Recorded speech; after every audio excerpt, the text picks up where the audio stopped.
So how many different functions can we have with three variables?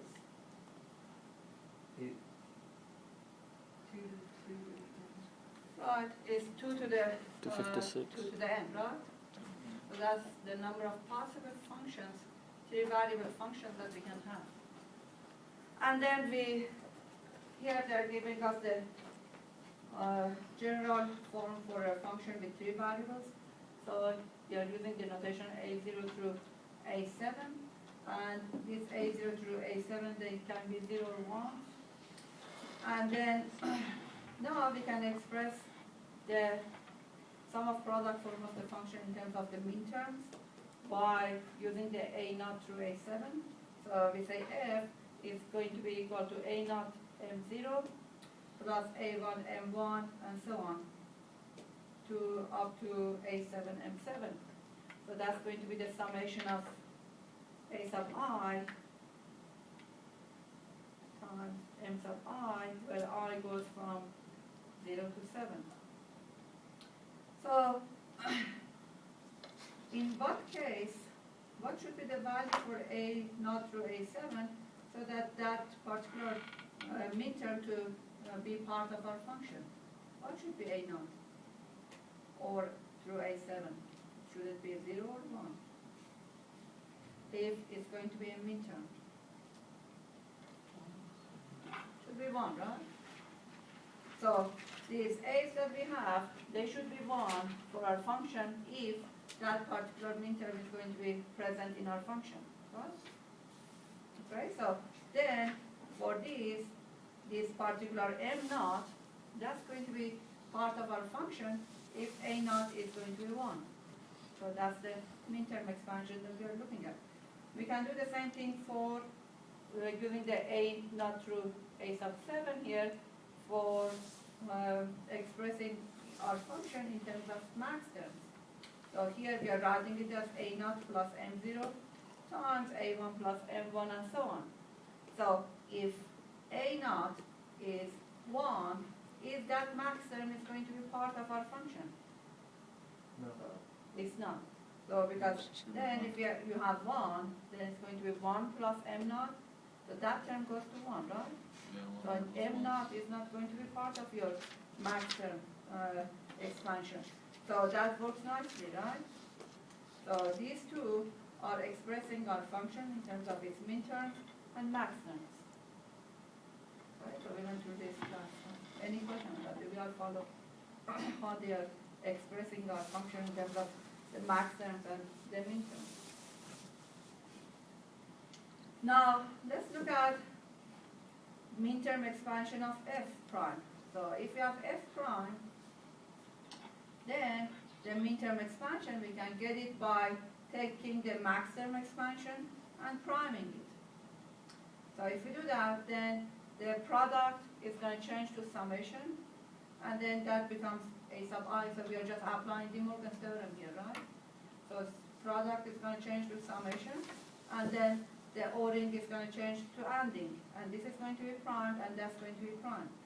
And then M sub I prime, so if we take the maxterms and prime them, we are going to get the minterms. Okay? So then we are saying that the minterm expansion of f prime is going to be what? Summation of I going from 0 to 7, A sub I prime, M sub I. So then we can say that all minterms which are not present in f are going to be present in what? F prime. So the ones which are not in f are going to be in f prime. And then we can do the same thing for the maxterms. So the maxterm expansion of f prime is going to be taking the minterm and priming it, and then we get that. So then we say that all maxterms which are not present in f are going to be present in f prime. So we are going to use this. So then we say function f, we can express it as summation of I going from 0 to 2 to the n minus 1, A sub I, M sub I, which is the same as product of I going from 0 to 2 to the n minus 1, A sub I plus M sub I. And last time we looked at this, that if we have two functions, f1 and f2, that we want to multiply together. f1 is given by that and f2 is given by that. Then to find f1 times f2, that's going to be all the terms which is common between f1 and f2. Because if the terms are not common and they're not the same, then they're going to go to 0 when you multiply them together.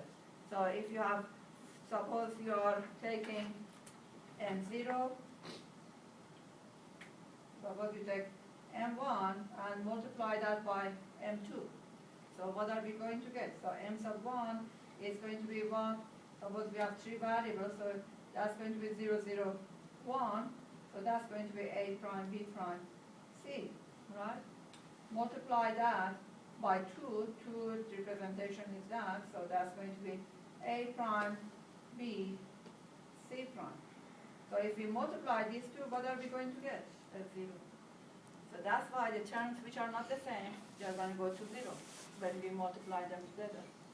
And the terms which are the same, they are going to remain. Okay? So for calculation of f1, f2, this example that if we take a look at it, we see that the terms that this one has is 0, 2, 3, 5, 9, and 11. And this one has 0, 3, 9, 11, 13, and 14. So to find f1 times f2, that's going to be whatever term that they have in common. That's going to remain. Okay? So it's going to be 0, 3, 9, and 11, which is common between the two. The others are going to go to 0.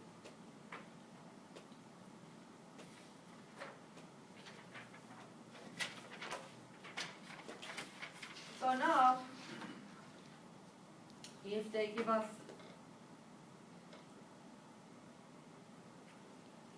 Minterm expansion of a function, then the Maxterm expansion of that function is going to be Maxterm numbers are going to be those numbers that are not on the midterm list for f. So if they give us the midterm, whatever is not in here is going to be the Maxterms. And then the midterm expansion of f prime is going to be list of midterms not present in f. And the Maxterm expansion of f prime is going to be Maxterm numbers are going to be the same as the midterm numbers of the f. So then we can, so if they give us the midterm expansion for f, we can find all these. The midterm expansion, Maxterm expansion for f prime, and then the Maxterm expansion for f, by just looking at it. And then if they give us the Maxterm expansion of f, then we can easily find the midterm expansion, and midterm numbers are going to be those numbers that are not on the Maxterm list. And then the midterm expansion of f prime are going to be the same as the Maxterm numbers of the f. And then the Maxterm expansion of f prime is going to be list of Maxterms not present in f. So all this we can use to find the, like if they give us one of these, then we can find the rest of it. This is an example. So here they have given us the midterm expansion of this function. So to write the Maxterm expansion of f, so what terms are not in here? 0, 1, and 2. So 0, 1, and 2 are going to be the Maxterm expansion. Then for f prime, whatever, so the f prime, the midterm expansion of f prime is going to be the same as the Maxterm expansion of f. Then the Maxterm expansion of f prime is going to be the same as the midterm expansion of f, and so on. So for this one, they have given us the Maxterm expansion of f. So the midterm expansion is going to be whatever is not in here, it's going to be here. So it's going to be 3, 4, 5, 6, and 7. And then the midterm expansion of f prime is going to be the same as the Maxterm expansion of f, and so on. So easily we can write this down if they give us one of them.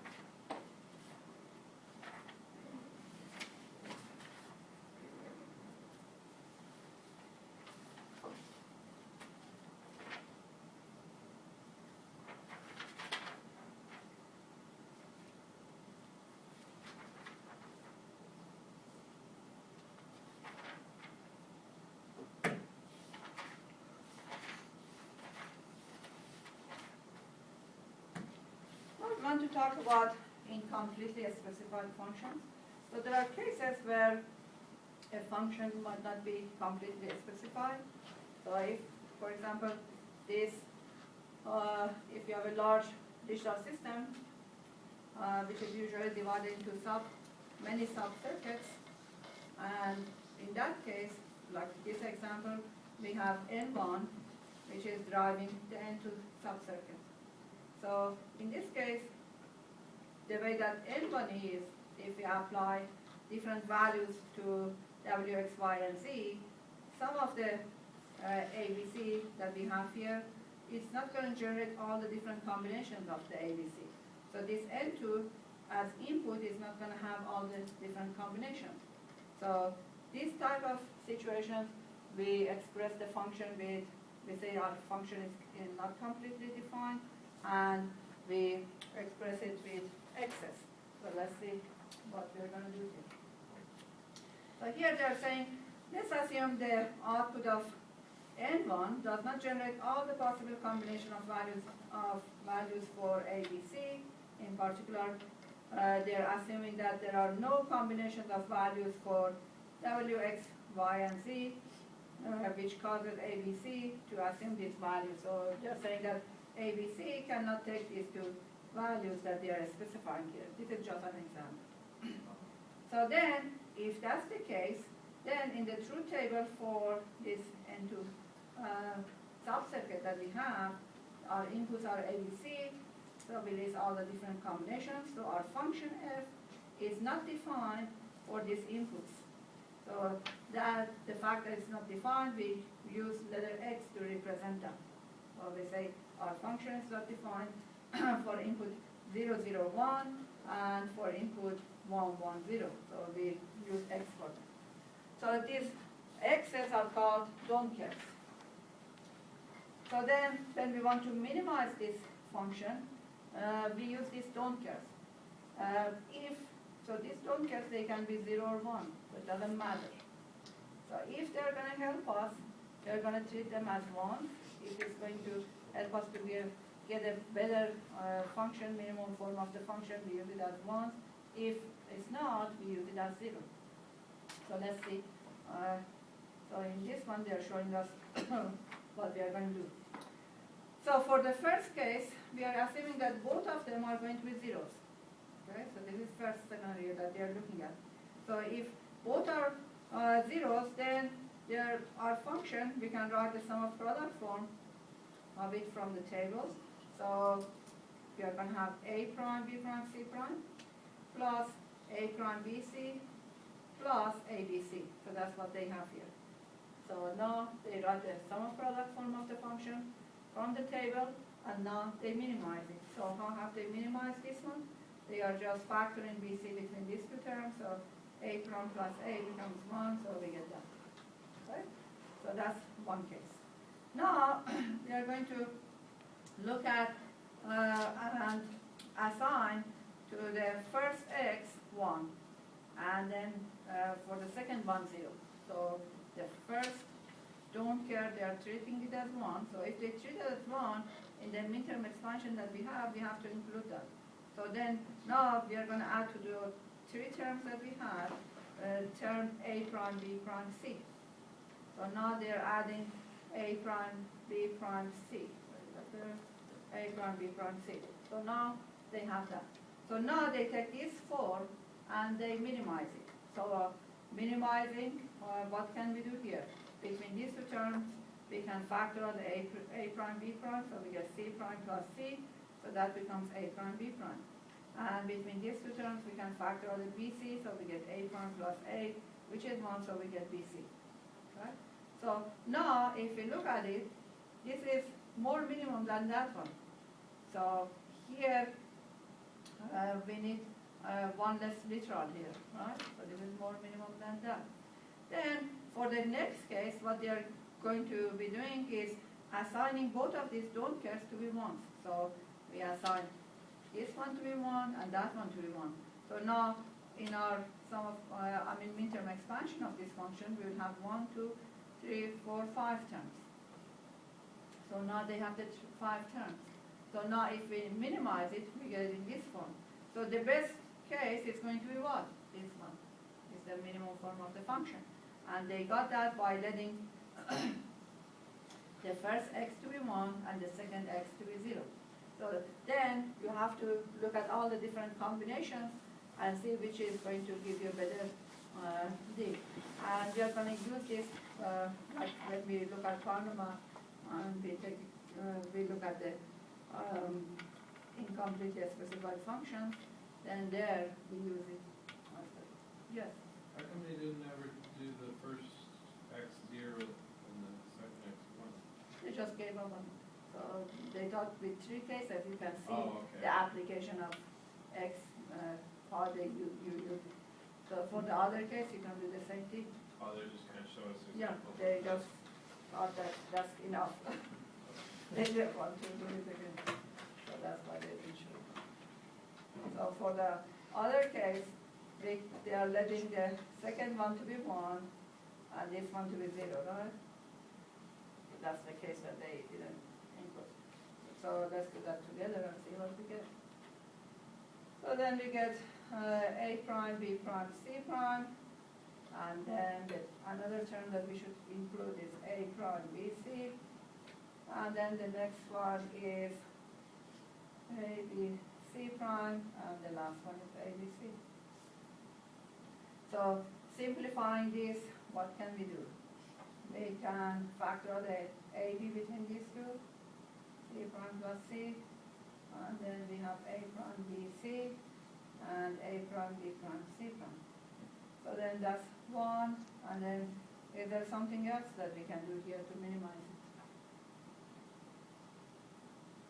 We factor out A prime on the first 2 terms. How is that going to help us? Actually, it doesn't. About B prime B. Okay, so then this is for the case that we let that one be 0 and the other one be 1. So this is worse than this. Could you factor out B from the second and third? Okay, factor out, so that might be good. Factor out the B, so then we get A prime C plus A, so that gets rid of that, so we get BC plus AB. And then we have A prime B prime C. Okay, anything else?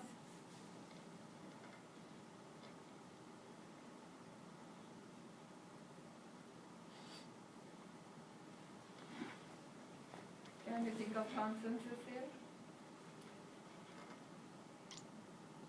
Can you apply consensus? Yeah, you do B times A, C. Using the B prime, the A prime, B prime, C prime, and the BC. If you use consensus on that, that allows you to get rid of AB, right? Okay, so No, it doesn't. I don't think it does. No, Between it these doesn't. two. So then you have C prime, which is going to go away.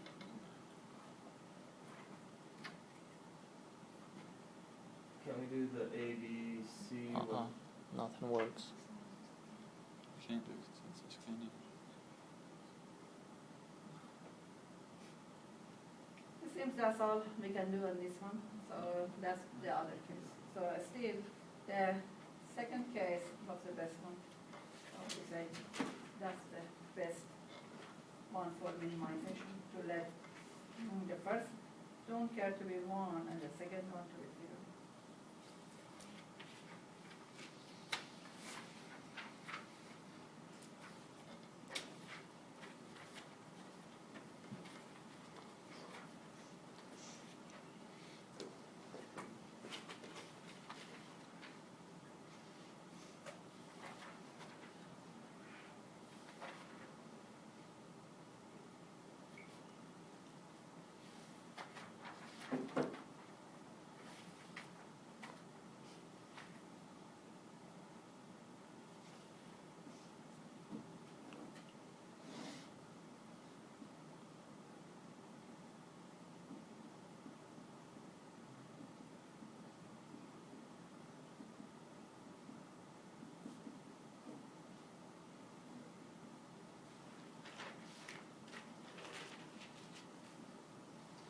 So we want to express this function now that we have done here. We want to see how we can express it in Minterm expansion and Maxterm expansion. So our function f of ABC, we can write it as summation of m.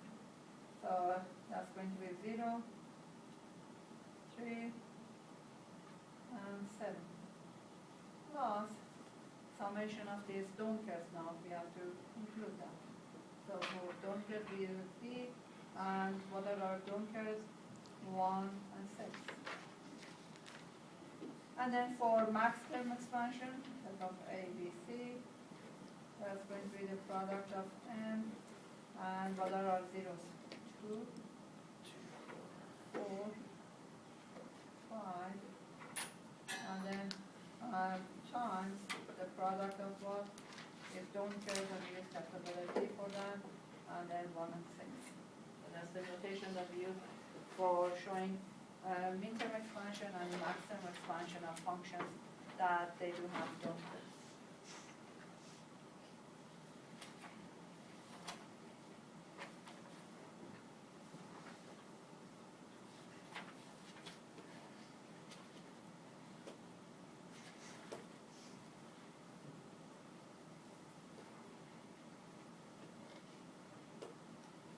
Now we want to see how we can use, design some word problems using truth tables. So that's what we want to look at. So suppose now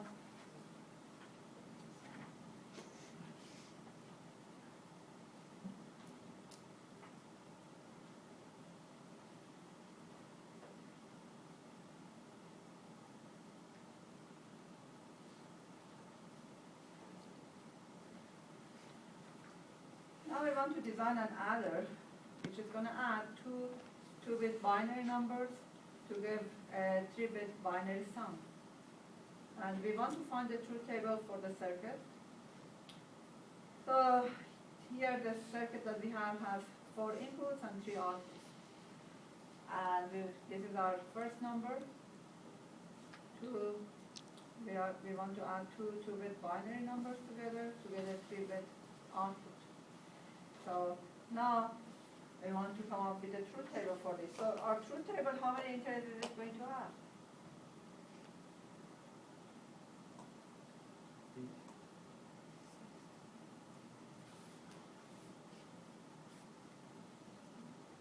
No, that's good. So 2 to the 4 is going to give you 16 entries. So our truth table is going to have 16 entries. So we list all the different possibilities for the combination of 4 variables. Our variables are A, B, C, D. This is continuation goes here. Okay. So now they are telling us add these 2-bit binary numbers and come up with a 3-bit number. So adding 0, 0 is going to give us 0. 0 plus 1 is going to give us 1. 0 plus 2 is going to give us 2, and then like this one, we are adding 1 and 1. What are we going to get? 2. Adding 1 and 3, that's going to give us 4. Adding 3 and 3, that's going to give us 6, right? So that's how we are writing down. So adding these together, so 2 plus 0 is going to give us 1, 2. 2 plus 2 is going to give us 1, 4. And so that's how we have it. That's how we can use truth table to design. Okay, for combination of them. Now let's take a look at this example. So then after, if we go back to the previous problem, so after filling that truth table, what should we do? Now we have 3 functions, x, y, z, right? Then each one separately, we are going to minimize and write it in sum of product form for each one. Then minimize it and get the circuit. So that's what is next on this one. So we look at our outputs, and then each of these x, y, z are going to be functions. We minimize each one and then draw a circuit. And let's take a look at another example that they have in your book. So in this example, they're asking you to design an error detector for 6311 binary coded decimal digits. The output F is to be 1 if and only if the 4 inputs A, B, C, D represent an invalid code combination. So they are saying use a 6311 binary coded decimal digits. And then if it's one of these valid ones, the output is going to be 0, and if it's one of the invalid codes, it's going to be 1. So this is the valid 6311 code that you had in chapter 1. So then you write, again you have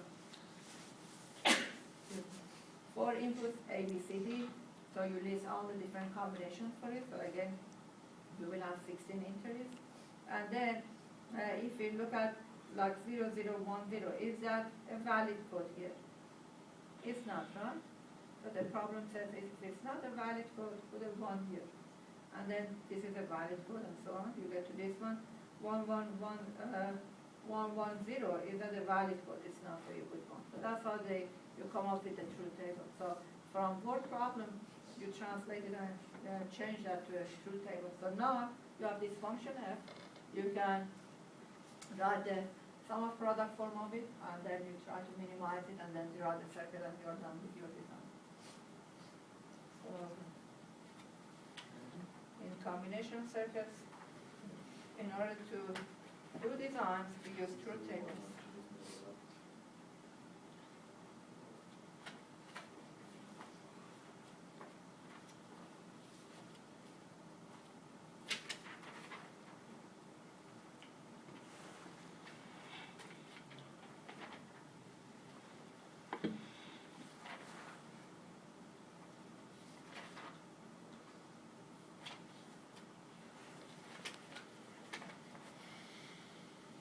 Now let's design a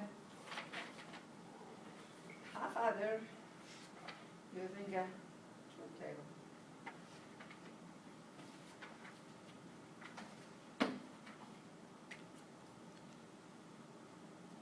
So we want to design a half adder. So with half adder, what we are trying to do is just add 2 bits. So suppose we are adding X and Y together, and we are going to get sum and the carrier. So let's list all the different possibilities for X and Y, and now we add them. So 0 plus 0 is going to be what? 0. 0, carrier is 0. 0 plus 1 is 1, carrier 0. Then 1, 0. 1 plus 1 is going to be what? 0 with carry 1, right? So then we can easily write the sum. So what is the sum function? In terms of in sum of product form, it's going to be x prime y plus x y prime. And what is that? So just by looking at this, you can say that this is just x exclusive or with y, right? And then if we look at the carry out, so what is carry out? Just x added with y. So then we have designed a half adder, which is going to add 2 bits, x and y. So that's going to be our sum, and then the carry out is just adding these 2 together.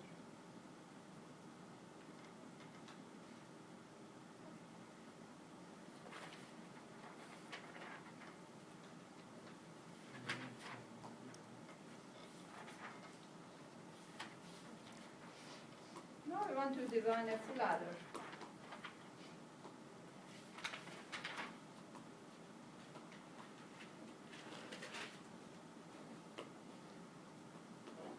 With full adder, we are adding 2 bits x and y and a carry in, and then we are going to get a sum and a carry out. So now we have 3 things. So we need how many entries in our truth table? 2 to the 3 or 8.